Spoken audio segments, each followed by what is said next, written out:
How many miles are on your shocks?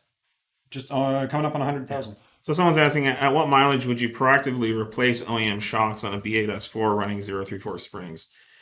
Car has 100,000 miles, no major fluid leaking or extreme bounciness, but wondering when should replace for the best ride. When someone else says, if I'm at 94,000 miles, should I change the struts when installing your OEM springs? I think officially we would say you don't need to change them until you can determine that they've actually gone bad. Yeah. The OEM struts are really high quality. They're really good. We've had really good luck with those, and you know, yeah. Aside from like some environments and different salt and road conditions, they can certainly wear a lot faster. But yeah, I haven't had any reason to swap ours out. It's been tracked a lot. It's been Yeah, driven driven a ton, and yeah, I'm on the same thing. babied or anything. I'm at 100,000 on mine, and no reason I would be swapping these out anytime soon. I think usually the best indication is there fluid leaking. That's what's mentioned. Yeah. Once the fluid starts leaking, then it's bad. Yeah, you may not see like fluid, but you'll start seeing just grimy mess. It'll be a really dusty, dirty looking strut, and that's just some weepage that maybe you don't see the fluid, but it's the after effect of it. The other thing that happens, and then you won't see this from the outside, is that if the valving inside the shock either fails or degrades, then the shock won't have the correct damping. The fluid won't leak out.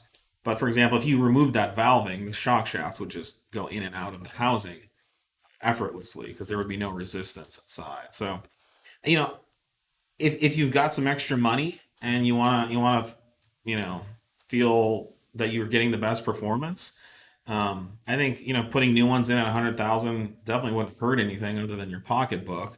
I would strongly recommend doing it with an OEM shock. I wouldn't go to an aftermarket and expect it to last as long. Yeah. And if you've got some extra money but not too much, then replace the fronts because those are doing a little more work than the rears. But no, I mean if you don't want to spend the money and the car feels like it rides and handles well, there's always the bounce test where you kind of push down on the fender and see how many cycles does it bounce. A good shock should dampen that within 1 or 2 cycles of you lifting off. This is not a scientific test. Beware, that test can be weird with mag ride shocks because they're not always energized. They're not energized. That will alter how it works. But I think if you don't feel like the car's bouncy or loosey goosey, going down the road, you can tell pretty quickly what a poorly dampened car. I mean, you're going to get these oscillations and just this never ending boat ride down the road. So here's the thing you can do with a buddy if you'd like is go down a stretch road that's pretty bumpy and see if your buddy can get even you could use a GoPro or something, but if they can film what your tires are doing as they go over those bumps. A good functioning shock will have relatively controlled movement of the tire over those bumps. So you'll see a bump hit the tire and you'll see the wheel and tire assembly react and then come to a rest really quickly.